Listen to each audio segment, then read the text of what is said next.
Nessa noite, nesse mês, nós estamos meditando sobre restart, recomeçar, recomeçar. A Bíblia é um livro que fala que Deus sempre nos dá essa oportunidade de recomeçarmos. A palavra de Deus diz lá em Lamentações, Jeremias, quando estava lamentando a destruição de Israel, estava lamentando, né, a questão do cativeiro, a questão do sofrimento de Israel.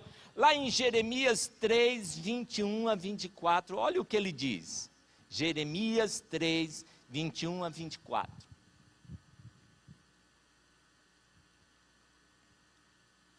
Ouve-se choro no campo, pranto de súplicas dos israelitas, porque perverteram seus caminhos e esqueceram o Senhor, o seu Deus.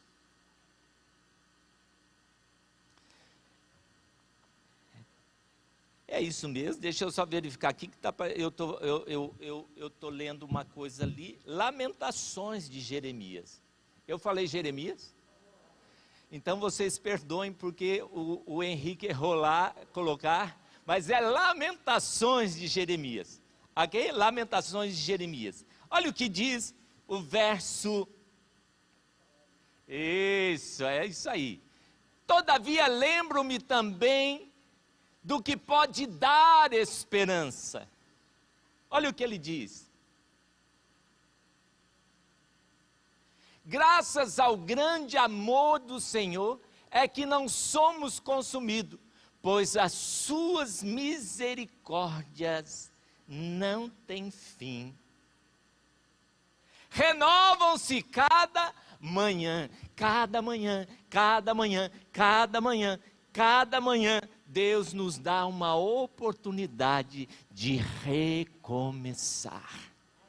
O choro pode durar a noite inteira, mas pela manhã vem a alegria. Sabe por quê? Porque Deus nos dá a oportunidade de recomeçar. Jeremias, em meio às suas lamentações, ele diz, olha, graças a Deus, as misericórdias do Senhor renovam cada manhã, cada manhã.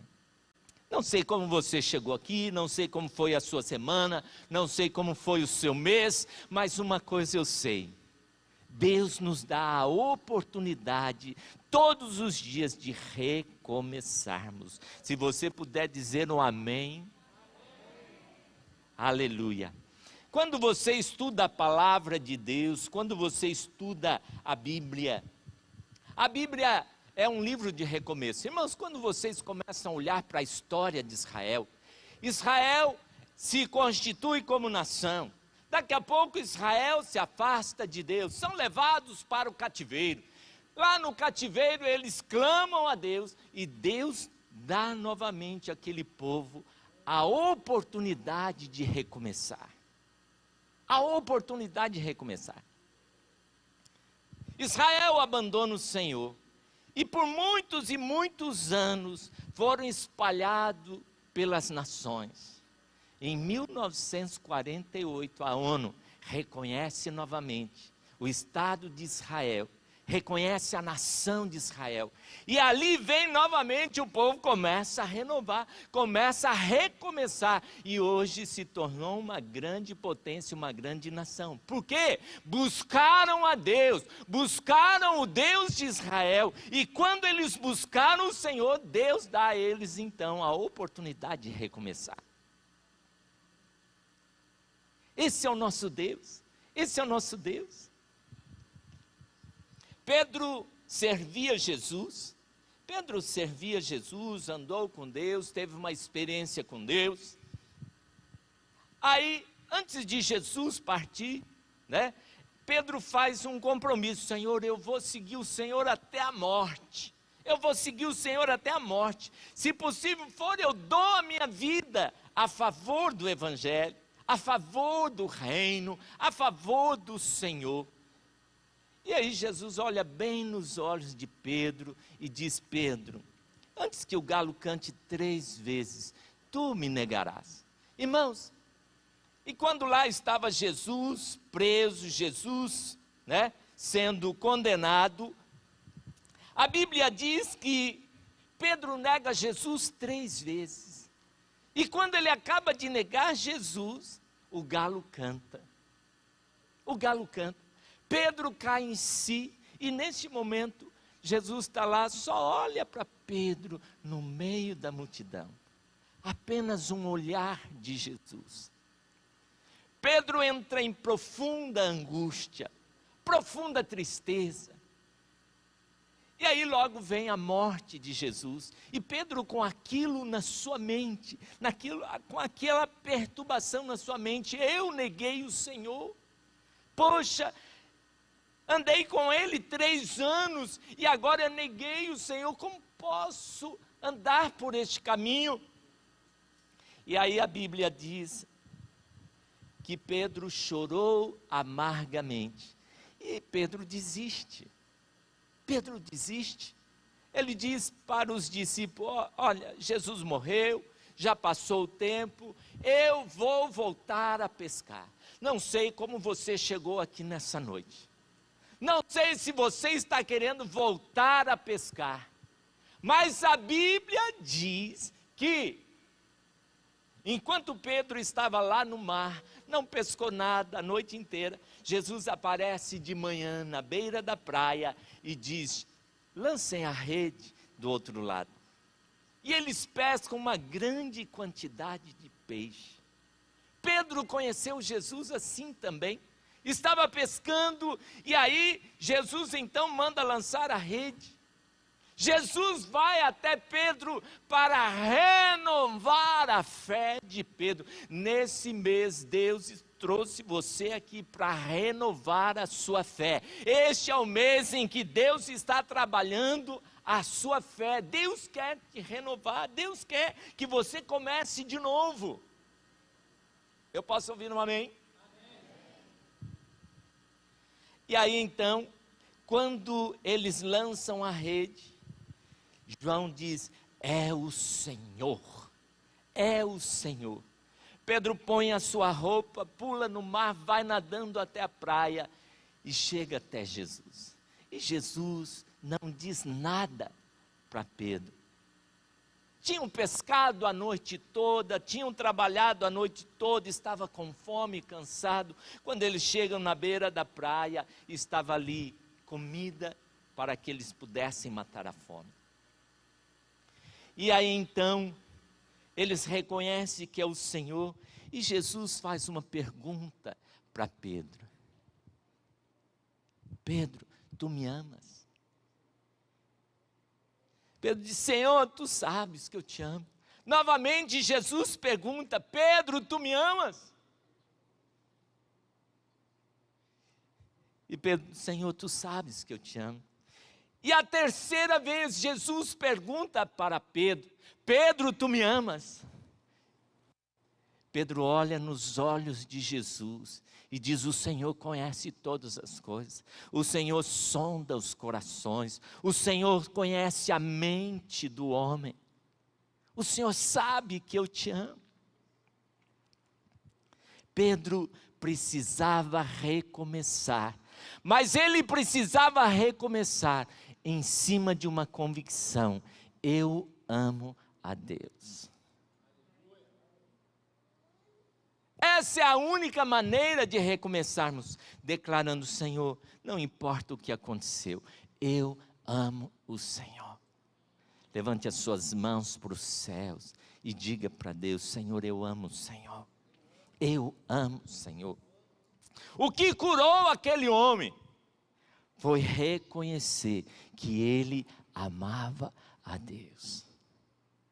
A única maneira de sermos curados é reconhecermos: Senhor, eu te amo. Não importa o que aconteceu, não importa o que vai acontecer.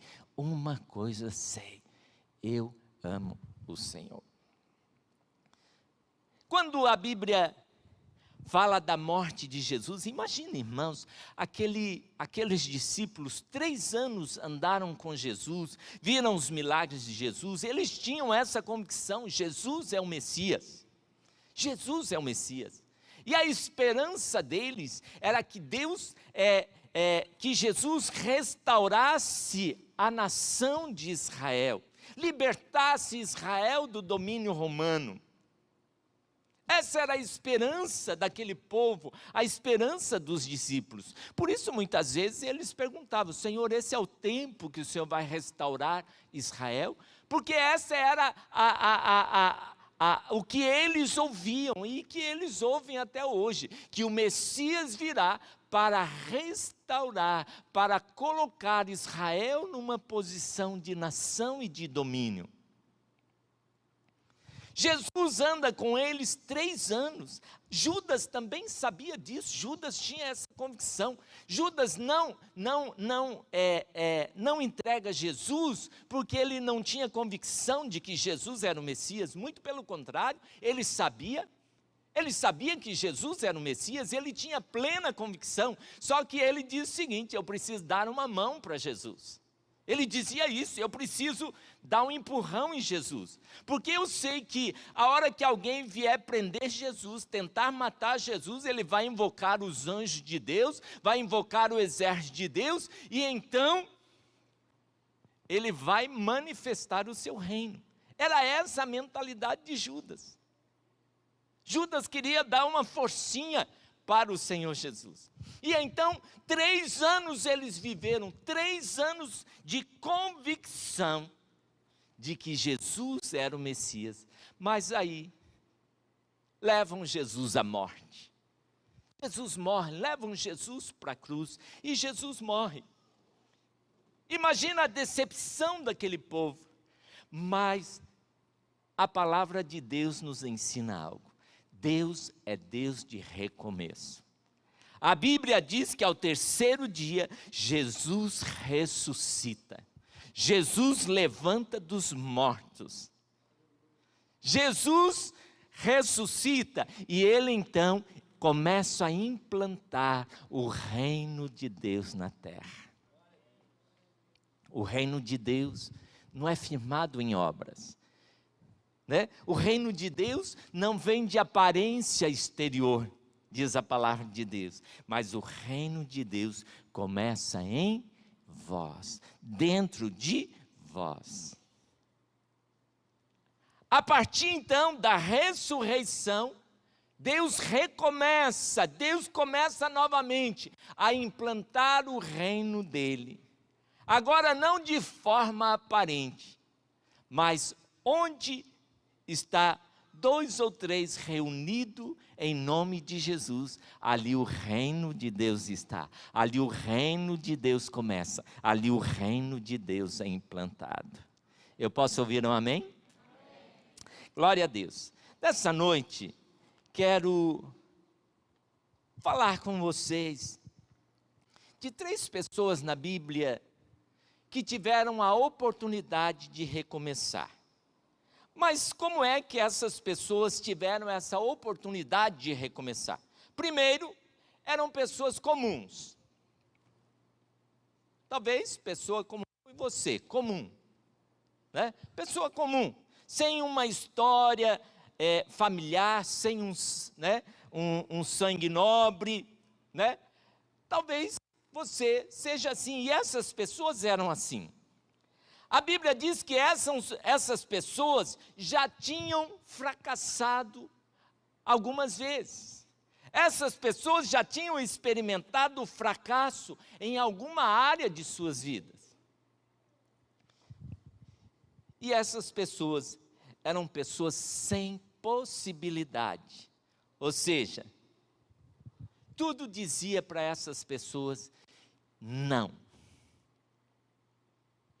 Abra sua Bíblia comigo, eu quero ler com você e tomar com você esse exemplo dessas 4 pessoas que a Bíblia nos ensina e nos fala dela.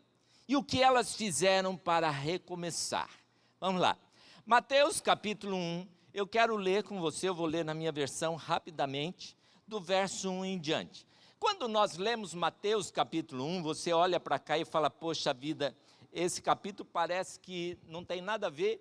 E quando eu era novo crente, eu começava a ler esse capítulo aqui, eu falava, que coisa chata ler esse capítulo, porque eu não entendia nada. Mas dentro desse capítulo 1, tem algo que Deus quer nos ensinar nessa noite. Há algo nesse capítulo 1 que Deus quer falar conosco nessa noite. Há 4 pessoas nesse capítulo 1 que eram pessoas que não podiam estar aqui, mas que Deus deu a elas a oportunidade de recomeçar. Vamos lá, quero ler com você rapidinho, eu vou ler na minha versão. Livro da geração de Jesus Cristo, filho de Davi, filho de Abraão. Abraão gerou Isaac, Isaac gerou Jacó, Jacó gerou Judá e seus irmãos. E Judá gerou de Tamar a Pérez e a Zerá. Pérez gerou Esrom, Esrom gerou Arão. Arão gerou Aminadab, Aminadab gerou Nasson, Nasson gerou Salmão. Salmão gerou Rabi e a Boaz. E Boaz gerou Rute, a Obed. Obed gerou Jessé. Jessé gerou o rei Davi. O rei Davi gerou Salomão, da que foi mulher de Urias. Salomão gerou Roboão, Roboão gerou Abias, Abias gerou Asa, Asa gerou Josafá, Josafá gerou Jorão, Jorão gerou Uzias, Uzias gerou Jotão, Jotão gerou Acas, Acas gerou Ezequias, Ezequias gerou Manassés. Manassés gerou Amon, Amon gerou Josias, Josias gerou Jeconias e seus irmãos na deportação para a Babilônia. Depois da deportação para a Babilônia, Jeconias gerou Salatiel, Salatiel gerou Zorobabel, Zorobabel gerou Abiúde, Abiúde gerou Eliaquim, Eliaquim gerou Azor. Azor gerou Sadoc, Sadoc gerou Aquim, Aquim gerou Eliúde, Eliúde gerou Eleazar, Eleazar gerou Matã, Matã gerou Jacó. Jacó gerou José, marido de Maria, do qual nasceu Jesus. Talvez você fale, poxa, que coisa! De onde tirar uma mensagem daqui? Há 4 mulheres aqui, irmãos, que não podiam estar nessa genealogia de forma alguma. Primeiro, porque eram mulheres comuns. Talvez você seja uma pessoa comum. Segundo, eram mulheres, pessoas que experimentaram fracasso em alguma área de suas vidas. Terceiro, eram pessoas sem possibilidade algumas. Mas Deus deu a elas a oportunidade de recomeçar. Deus deu a ela esse botãozinho chamado restart. E se você está aqui nessa noite, Deus também está dando a você essa oportunidade de recomeçar. A primeira pessoa aqui é Tamar. Interessante, a história de Tamar é meio doida para a nossa cultura. Por quê? Lá em Lucas, capítulo 20, diz assim, Moisés, falando para Jesus, os mestres da lei, Moisés nos deixou escrito que, se um irmão de alguém falecer tendo mulher e não deixar filho, o irmão dele toma mulher e suscite posteridade a seu irmão. Essa era uma ordem e uma promessa de Deus para aquela época. Tamar casou com o filho de Judá, o primeiro filho de Judá. Conviveu com um homem e ficou viúva, e esse homem não deu a ela filhos. Aí o que Judá fez? Mandou o irmão, porque era essa a ordem de Moisés, que deveria suscitar descendência, aquela pessoa não poderia ser esquecida jamais. Casou-se com o irmão, Tamar casa-se com o irmão do marido.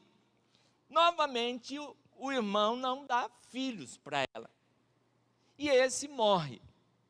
O segundo morre. Aí tinha um pequenininho. Judá, então, faz uma promessa. Fala, olha, vai para sua casa, Tamar, espera o menino crescer. Quando ele tiver homem, eu então te darei para que ele seja seu esposo e te dê filhos.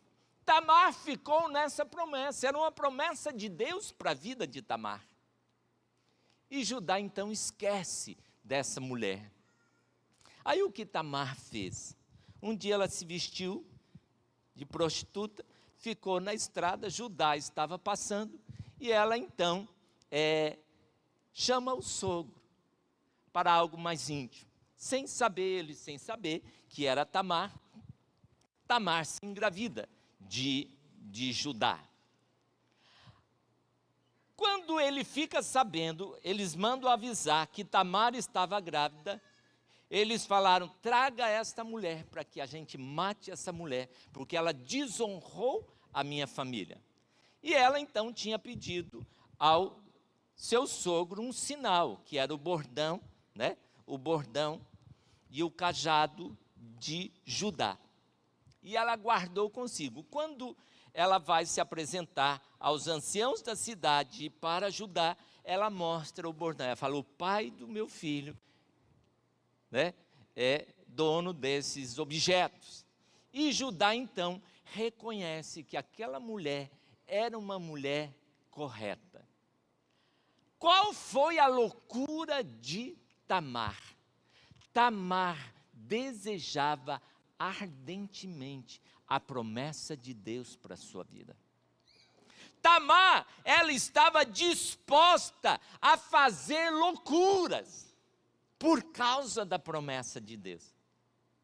Nós não entendemos muito a história e a cabeça dessa mulher, segundo a nossa cultura. Mas o que passava no coração de Tamar é que ela era desesperada pela promessa de Deus. E porque ela era desesperada pela promessa de Deus, Deus dá a essa mulher a oportunidade de recomeçar. Todos aqueles que desejam ardentemente as promessas de Deus, Deus dá a eles a oportunidade de recomeçar. Não há como recomeçar, meu irmão, sem a promessa. Não há como ser renovado sem a promessa. Abraão, já em idade, avançado em idade, ele e Sara tiveram a oportunidade de gerar um povo, de começar um povo, porque se apegaram à promessa de Deus. Levante as suas mãos e diga: eu creio, Senhor, na sua promessa. Eu me agarro à sua promessa. Outra mulher que não tinha possibilidade alguma de estar aqui. Outra mulher que não poderia jamais entrar para a genealogia de Jesus. Primeiro porque era mulher. Não poderia estar aqui. É Raabe. Raabe, uma prostituta também. Morava nas muralhas de Jericó. Mas uma coisa me chama atenção na vida de Raabe. Raabe começou a observar os espias. Moisés manda os espias para reconhecerem a terra.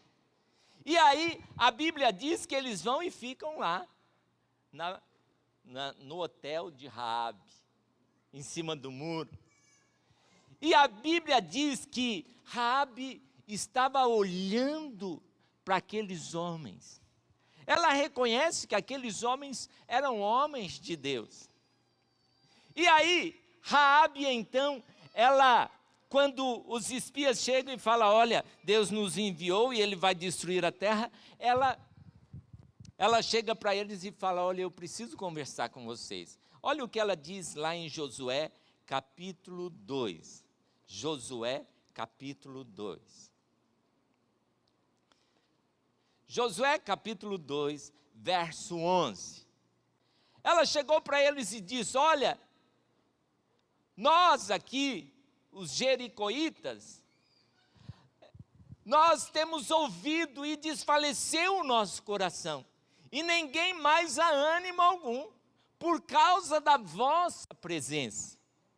E ela faz uma declaração que tirou Raabe de uma vida comum e levou ela para uma vida de fé, para o rol os homens de fé.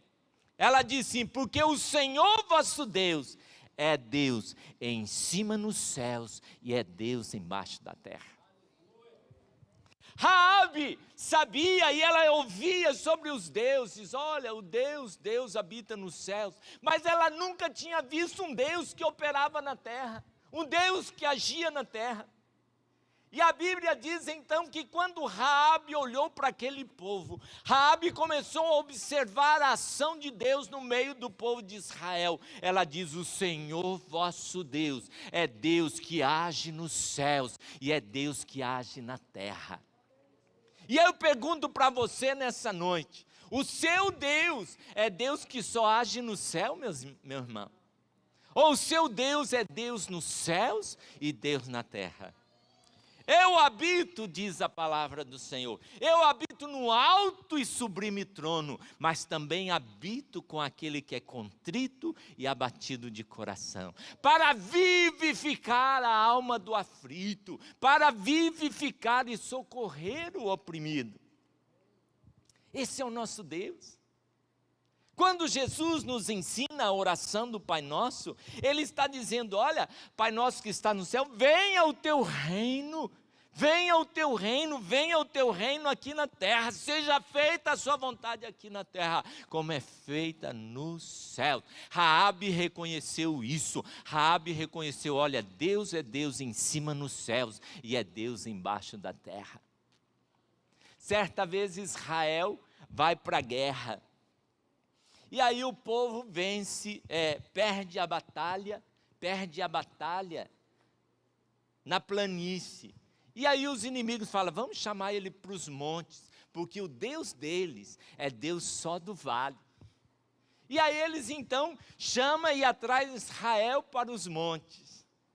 E Israel vence. Sabe por quê? Porque o seu Deus é Deus que caminha com você no vale, é Deus que caminha com você no momento de aflição, no momento de dificuldades, mas é Deus também que ajuda e que abençoa a sua vida quando você está no monte, quando você está em cima. Raabe teve essa convicção, e a Bíblia diz que, porque Raabe fez essa declaração, ela entra então para a genealogia de Jesus, para o rol dos homens da fé, para o rol das pessoas, de que viria o Messias. E ela então tem a oportunidade de recomeçar. Deus dá a Raabe a oportunidade de recomeçar. Em terceiro lugar, nós temos aqui, em Mateus capítulo 1, a terceira mulher que não poderia estar aqui jamais, porque era uma moabita, é Ruth. Ruth não poderia estar nessa genealogia jamais. A terceira mulher, que não tinha possibilidade alguma de estar aqui. O que levou Ruth a pertencer à história de Jesus? O que levou Ruth a recomeçar? Ruth casou com o filho de Noemi, uma judia. Estavam lá vivendo bem, de repente perde o marido. O cunhado morre, o sogro morre e ficam as 3 noras. Noemi chega para as suas noras e dizem: olha, vocês são bonitas, são jovens, voltem para a casa do seu pai e Deus vai dar uma oportunidade. Vocês vão poder recomeçar a vida de vocês novamente. Mas Ruth olha para Noemi e diz: como posso? O seu Deus é o meu Deus, o seu povo, Noemi, é o meu povo. Eu não posso. Ruth olha para Noemi e ela diz: olha, Deus tem um povo na terra e eu tenho visto isso, e eu quero fazer parte deste povo. E eu quero servir a esse Deus. E aí então, Ruth vai com Noemi, volta para Israel. Quando chega em Israel, Noemi diz: olha, nós temos a oportunidade de ter um redentor, nós temos um redentor na nossa família. E aí então Ruth põe no seu coração: eu quero conhecer este redentor. O livro de Ruth também não poderia estar na Bíblia. Samuel escreve o livro de Ruth e coloca no Antigo Testamento, porque a fé de Ruth é que ela cria que tinha um redentor. Ela sabia que o seu redentor viria livrá-lo daquela situação. Jó, quando ele está ali na sua aflição, Jó, quando está no seu sofrimento, ele diz: eu sei que o meu Redentor vive e por certo se levantará. Nós temos uma das 7 maravilhas do mundo, o Cristo Redentor, e não sabemos nem o que significa. Não é verdade? Não sabemos nem o que significa Cristo Redentor, né? Redentor era alguém que iria pagar a dívida daquela pessoa, para livrar aquela pessoa das suas dívidas, para devolver para aquela pessoa aquilo que pertencia a ela. Você sabe por quê que o Rio de Janeiro, né, tem uma das 7 maravilhas do mundo? Porque Deus vai devolver para o Rio de Janeiro aquilo que pertence ao Rio de Janeiro. Deus vai restaurar ao seu povo, Deus vai devolver ao seu povo, Deus vai dar a oportunidade do seu povo começar novamente, porque eu sei que o meu Redentor vive e por certo se levantará. Essa era a convicção de Ruth. E isto fez com que Ruth tivesse a oportunidade novamente de recomeçar a sua vida. Olha que tremendo. E Ruth então entra aí para a história e tornou-se aí a avó de Davi. A avó de Davi. A última mulher, para encerrarmos, que não poderia jamais estar aqui nessa história, é Maria, mãe de Jesus. Maria não poderia estar aqui nessa história. Por quê? Aquela menina comum perdeu os pais logo cedo. Maria perde os pais logo cedo, ainda adolescente, e é criada por seus tios. E um dia lá Maria estava buscando a Deus, orando a Deus, crendo na palavra de Deus, crendo na promessa de Deus. E essa é a Maria que a Bíblia fala, graciosa, mulher cheia da graça de Deus. Estava buscando a Deus e a Bíblia diz que aparece um anjo, aparece o anjo do Senhor para Maria. E o anjo diz então: Maria, você achou graça diante de Deus. Nós sempre dizemos assim, graça, favor não imerecido. Nós temos uma mania de repetir às vezes, né? A gente aprende algumas coisas e fica repetindo. Mas quando a gente começa a estudar a Bíblia, quando você começa a estudar a Bíblia, a palavra graça, ela tem um sentido totalmente diferente disso que nós falamos. A primeira vez que aparece a palavra graça na Bíblia é em Noé.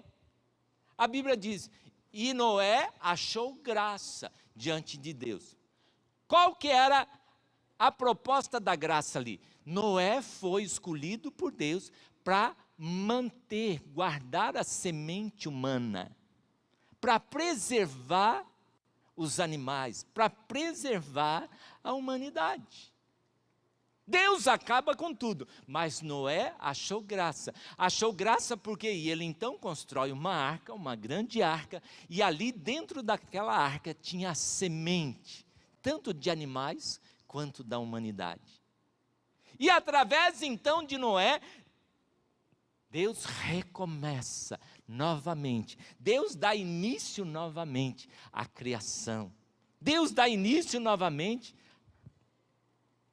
à história humana. Aí chega aqui agora em Maria. E o anjo diz para ela: Maria, você achou graça. Por quê? Porque Maria foi escolhida para levar a semente. Para levar a semente. Para levar a semente, que é o Senhor Jesus, o Messias. Aquele que viria trazer vida e vida eterna. Olha que tremendo. O anjo diz: Maria, você achou graça, você foi escolhida para levar a semente eterna. E aí o que Maria diz? Eu quero ler com você Lucas capítulo 1, verso 38.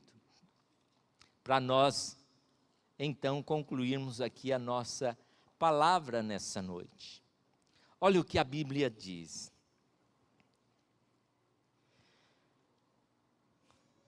Ela pergunta para o anjo: como que vai acontecer isso?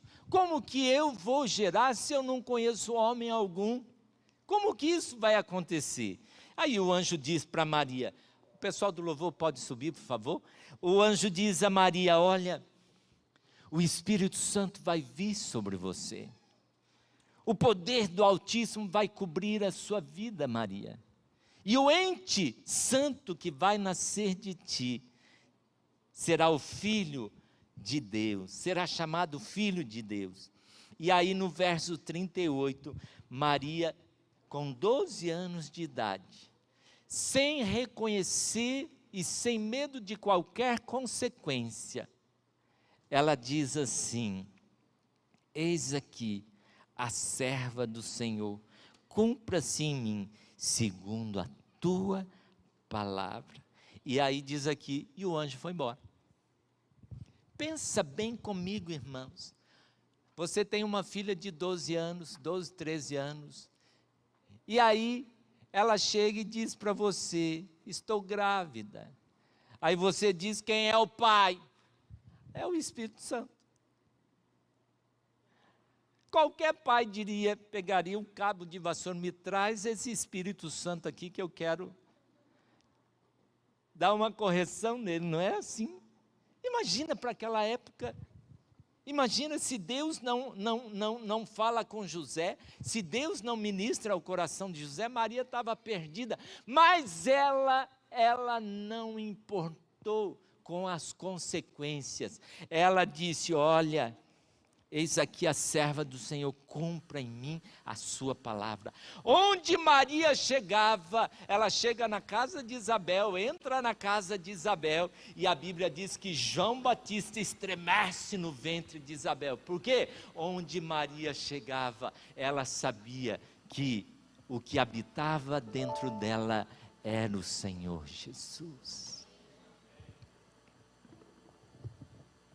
Ela não estava preocupada com as consequências daquela atitude, porque ela sabia que onde ela chegava, algo estava ali dentro dela.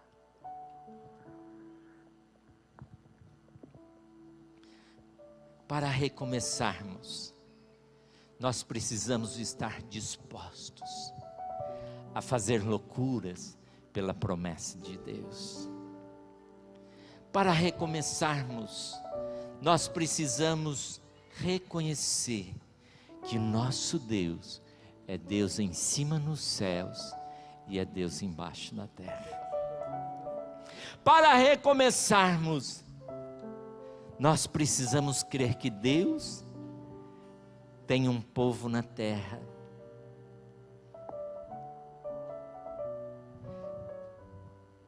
Nós precisamos reconhecer que o nosso Redentor vive e por certo se levantará. Para recomeçarmos, é importante nós dizermos: Senhor, eis-me aqui, cumpra em mim a sua palavra. Eu quero ser aquele que leva e carrega a sua semente. Coloque-se em pé no seu lugar. Você que quer recomeçar, vamos adorar o Senhor. Faça desse cântico a sua oração.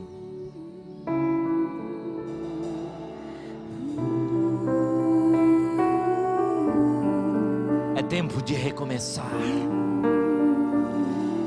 O nosso Deus nos dá essa oportunidade nessa noite. Não sei qual área de sua vida você precisa de recomeçar, de ser renovado por Deus. Diga isso ao Senhor. Tenho andado em meio a espinhos, nem sempre é tão fácil acertar. Aleluia. Pai, emoções descalçam os meus pés. Aleluia. Me roubando em meio a cordéis. Nem sempre é tão fácil acertar. Aleluia. Pai, eu não sei o que te falar, mas eu quero recomeçar. Levante as suas mãos e diga isso ao Senhor. Me ajuda nesse instante, preciso da tua mão. Vem me levantar, faz-me teu servo, Senhor. Me livra do mal, quero sentir o teu sangue curar-me. Agora, meu Senhor, vem me restaurar. Preciso da tua mão, vem me levantar. Faz-me teu servo, Senhor. Me livra do mal, quero sentir o teu sangue curar-me. Agora, meu Senhor, vem restaurar-me. Aleluia. Levante as suas mãos. Senhor, nós temos ouvido a tua boa palavra nesta noite. Senhor, nós temos ouvido que aqueles que estão dispostos a fazer loucura pela promessa, esse tem a oportunidade de recomeçar. Senhor, nós temos ouvido nessa noite que aquele que reconhece que Tu és Deus dos céus e Deus que age na terra, também tem a oportunidade de recomeçar. Senhor, aqueles que sabem que o seu Redentor vive, também tem a oportunidade de recomeçar. Mas a Tua palavra conclui dizendo que aqueles que desejam o Senhor no mais íntimo do seu coração, este sempre irá recomeçar. Vem, Senhor, nesta noite com o poder do Teu Espírito. Oh, sopra com o Espírito da Tua boca. A Tua palavra diz que o Senhor levou Ezequiel para um vale de ossos secos, e o Senhor perguntou ao profeta: será que eu posso recomeçar algo aqui? E o profeta creu e começou a profetizar. Comece a profetizar, abre sua boca e comece a profetizar. Fala: Deus, eu creio que vou recomeçar. A minha vida espiritual vai recomeçar. A minha vida emocional, o Senhor vai dar uma oportunidade de recomeçar. Ó Deus, o meu relacionamento, na minha vida profissional, na minha empresa, no meu trabalho. Ó Deus, Tu és o Deus de recomeço, de recomeço. Vem nessa noite, Senhor. Faz desse cântico a sua oração. Diga isso ao Senhor: Deus, eu quero recomeçar. Pai, eu não sei o que te falar. Diga isto. Mas eu quero recomeçar.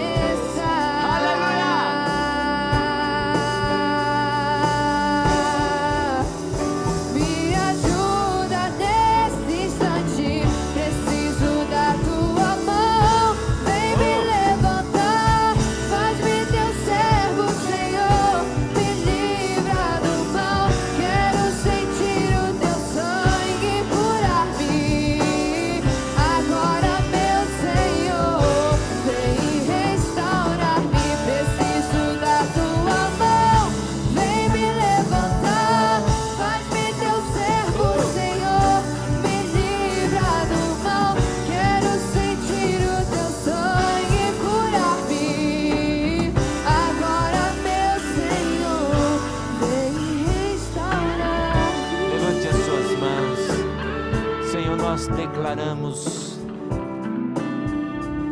a tua boa palavra. E a tua palavra diz que o Senhor nos renova cada dia. E eu declaro, Senhor, corações sendo renovados nessa noite, mentes sendo renovadas nessa noite.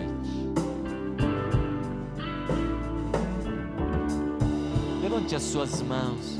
Deus está liberando palavras para a sua vida nessa noite. Oh, aleluia! Todas as vezes que você se põe diante do trono de Deus, Deus aperta o botão de start e diga: começa de novo, começa de novo, começa de novo. É a sua oportunidade. Começa de novo, começa de novo.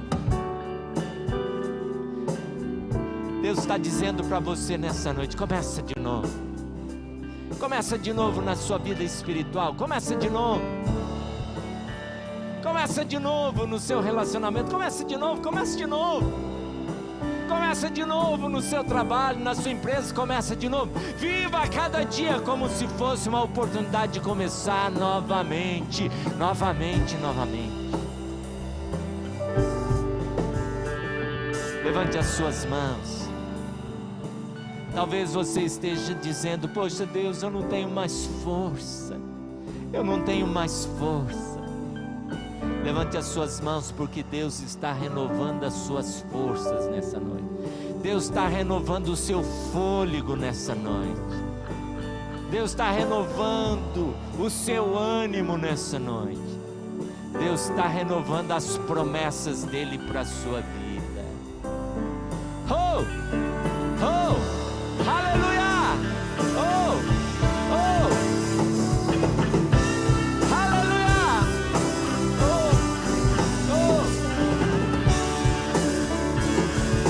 Aleluia, glória a Deus. Põe a mão sobre sua cabeça.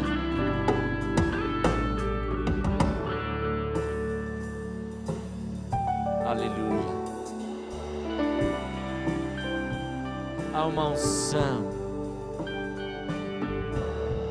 sobre sua cabeça nessa noite para que você possa recomeçar. Oh, aleluia. Aleluia, há uma unção de Deus sobre sua cabeça. E Deus te fala: recomeça, começa novamente. Não desista não, começa novamente. Começa novamente, começa novamente, começa novamente. Que o Senhor te abençoe e te guarde. Que o Senhor faça resplandecer o seu rosto sobre ti. Que o Senhor tenha misericórdia de ti. E que o Senhor te dê paz. E te dê um ânimo novo, uma força nova. Porque você vai recomeçar. Você vai recomeçar. Em nome de Jesus. Amém. Deus te abençoe. Deus te abençoe.